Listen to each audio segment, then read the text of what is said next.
Some beaches swallow waves. Dumas Beach swallows people.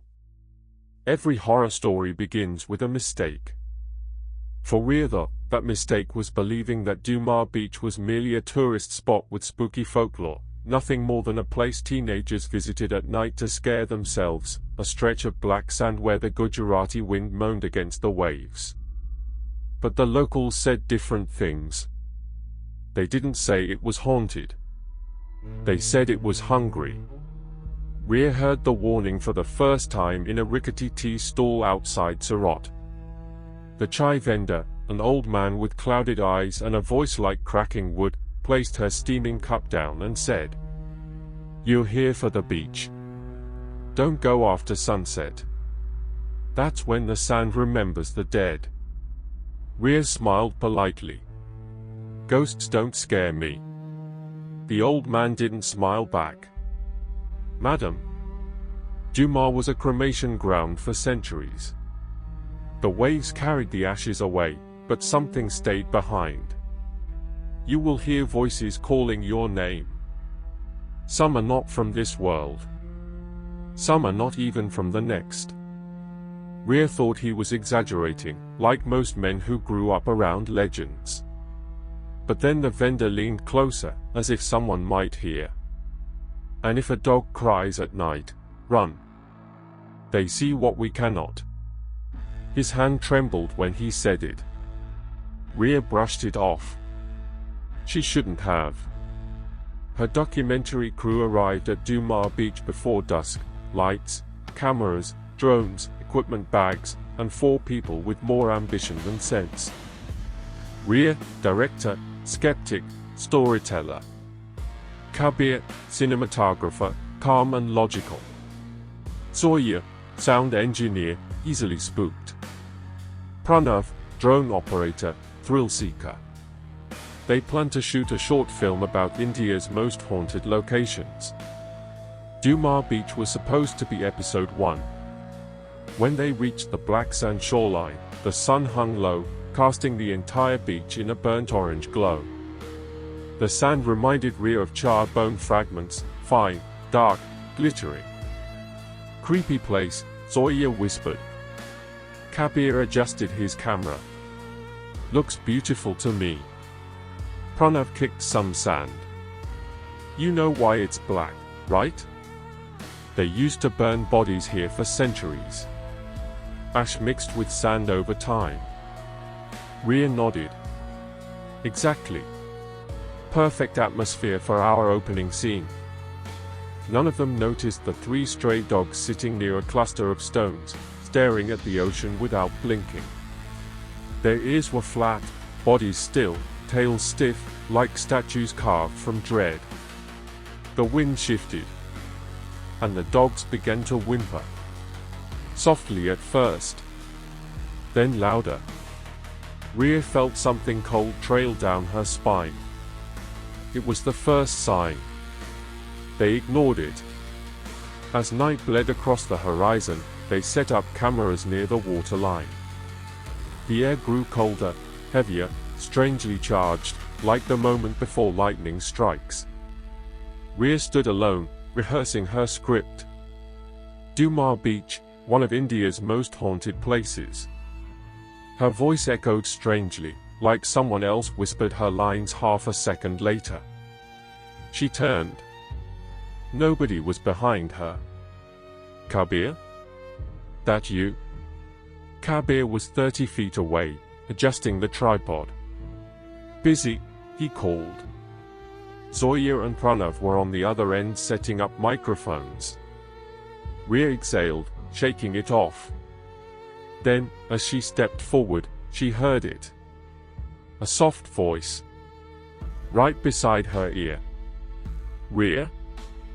Whispered so gently, it felt like a breath on her skin. She froze. A child's voice. Young. Almost sweet. Her heart hammered. "Kabir," she called again. Kabir didn't look up. "What now?" But the voice wasn't Kabir's.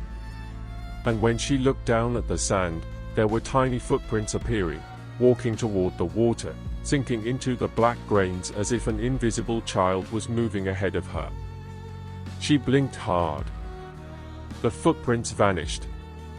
Just gone. She felt the first flicker of fear. Night fell completely. Dumas Beach at night was different from anything Rhea had imagined. No moon. No starlight. Just a dull, suffocating darkness sitting heavy over the sand, broken only by waves rolling like whispered secrets. The dogs kept crying. Their voices were high-pitched, terrified, the kind of sound animals make when they sense something unnatural. Pranav laughed nervously. Dogs cry at everything. They probably saw a crab. Zoya glared at him. These are not puppy whines, idiot. That's distress. Rhea felt it too, the tension in the air, thick enough to touch. Let's start filming, she said, trying to dismiss her unease. Kabir switched on the camera's night lens. Static. He adjusted the focus. Static again. Then the lens picked up movement. A shape. A human silhouette, standing far down the shoreline. Unmoving. Facing them. Kabir frowned. Who's that? A local? Rhea squinted. The figure was tall, thin, too thin, like its limbs were stretched by invisible ropes. The wind whipped through its long, dark hair, but its body didn't sway, utterly motionless. Kabir zoomed the lens. Static again. And when the camera refocused, the figure was closer. Impossible distance. Maybe 10 meters away now. Zoya gasped. That thing moved. It must be a trick of the camera, Kabir whispered, though his voice wasn't confident. Pranav lifted the drone. It rose 3 feet and shut off mid-air, crashing into the sand. Something was wrong. Very wrong. They should have left. But people only leave when they are sure danger is real. And Dumas Beach hides its teeth well. Maybe we're just tired, Kabir said. Let's get some B-roll footage and go. Rhea agreed. They moved along the shoreline where the cremation ground once stood. Zoya held the boom mic close to the sand to capture the wind sound. But that's not what she recorded. When she replayed the audio, her face drained of color. Guys, listen. The recording hissed, then. Don't go there, go back. Dozens of voices. Whispering. Moaning. Layered over each other like a crowd under the earth. Kabir swallowed hard. That can't be real. It's wind distortion, Rhea said. Zoya shook her head violently. Wind does not speak full sentences. Then the boom mic picked up a new sound. Footsteps. Not one. Not two. Many. Crunching on the sand. Walking behind them. But when they turned, there was no one. Only a long stretch of black sand, shifting, like something underneath moved slowly, trying to rise. The dogs began barking now, feral, panicked, desperate. Then all three bolted inland, tails tucked, howling. A sign. A very clear sign. Rhea felt her pulse spike. Kabir, pack everything. Now. But Kabir wasn't looking at her. He was staring into the darkness. His face pale. Kabir. Rhea shook him. He pointed shakily. Someone's sitting there. 20 meters away, a woman in a white saree sat facing the ocean. Hair covering her face. Her body rocked back and forth. Rhea felt her throat go dry. Miss, she called. "Are you okay?" The woman didn't respond. Zoya whispered, "Don't go near her." Pranav, trying to be brave, or stupid, walked a few feet closer. "You need help." The woman stopped rocking. Her head turned slightly. Then she spoke. Her voice was wet and broken, like lungs filled with water. "It burns." Ria's heart stopped. The woman slowly lifted her face, and the firelight from a distant stall flickered across her skin. Melted. Charred. Half her cheek missing. Her skin cracked like burnt wood. She had no eyes. Just black, empty holes. Without warning, she screamed. A sound so shrill and agonized that the sand seemed to vibrate. Kabir dropped the camera. Zoya fell to her knees, covering her ears. Pranav stumbled back, tripping. Ria froze. And the woman vanished. One moment she was there. The next, gone. No footprints. No disturbance in the sand. Just emptiness. But the echo of her scream stayed in their bones. And far behind them, the silhouette they'd seen earlier stood again. Closer. They ran. Equipment abandoned. Breath ragged. Hearts racing. But Dumas Beach is not a place you run out of. It pulls you back. They reached the narrow road leading inland. Ria did a head count. Kabir. Zoya. Her. Where was Pranav? She spun, shouting his name. No answer. Kabir pointed. Look. Down the beach, they saw Pranav running desperately toward them, but something was wrong with the way he moved.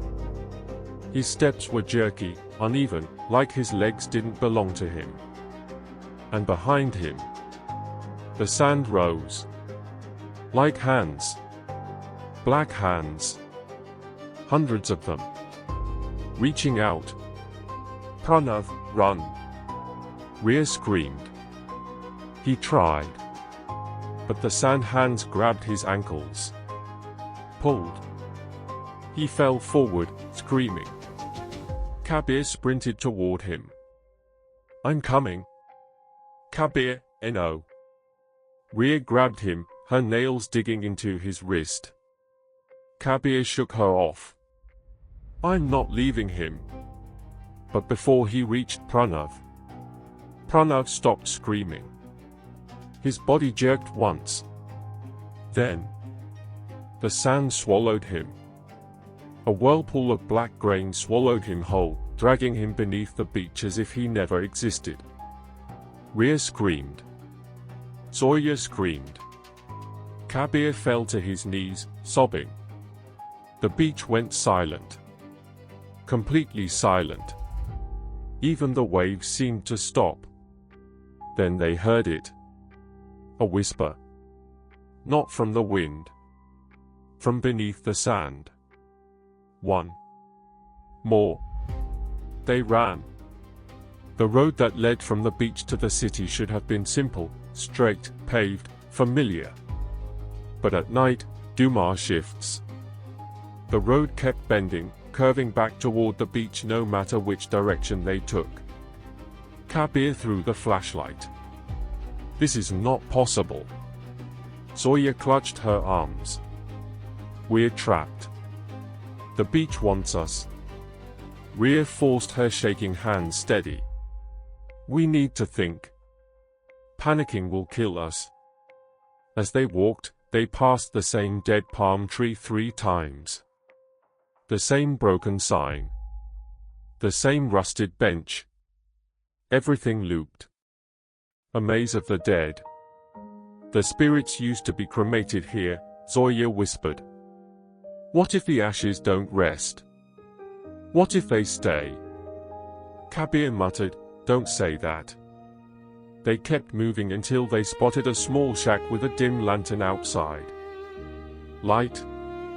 A human presence. Salvation, maybe. They approached cautiously. Inside, an old woman sat cross-legged, humming a haunting tune.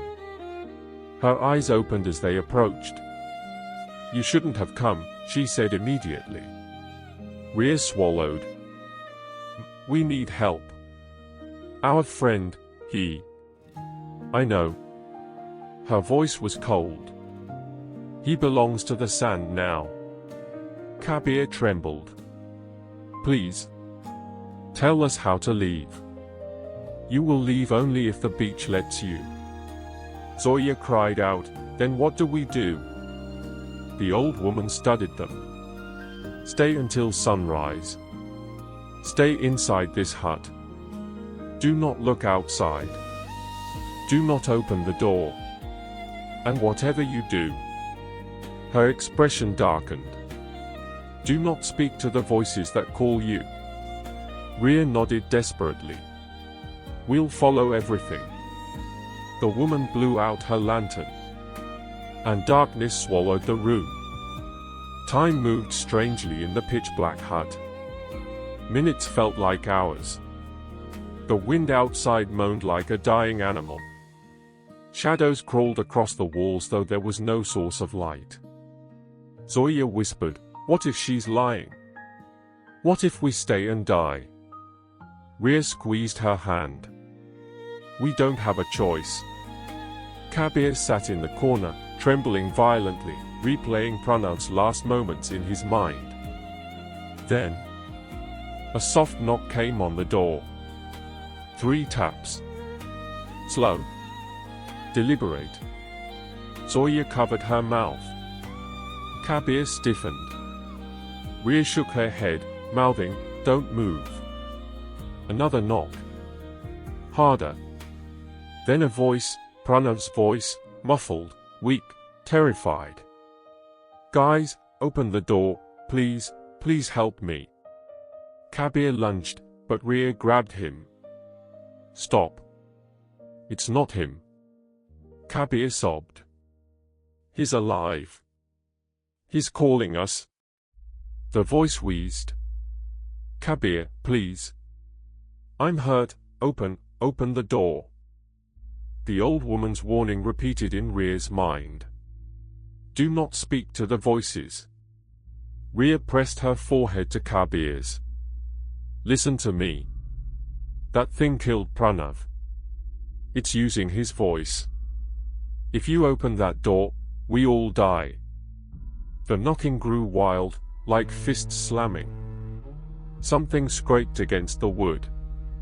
Something sharp. The voice changed, deeper, distorted. "Let me in." Rhea held Kabir tighter. The thing outside shrieked. Then silence. Complete. Kabir collapsed, sobbing. The night crawled by with teeth. Near dawn, a sound drifted from the beach. A lullaby. Soft. Feminine. Terribly familiar. Rhea's heart froze. It was her grandmother's voice, the woman who raised her, who died 5 years ago. Rhea beat her, opened the door.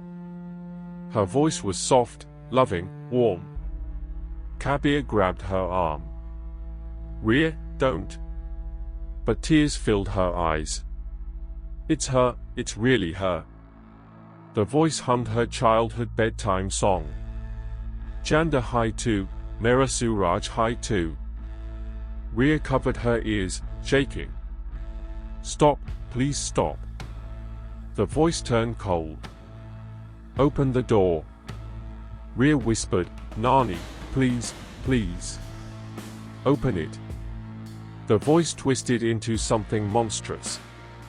Something ancient. Something furious. The door shook violently. Kabir and Zoya pushed against it. A crack formed. A pale hand slid through the gap, fingers long, charred, nails blackened. Rhea screamed.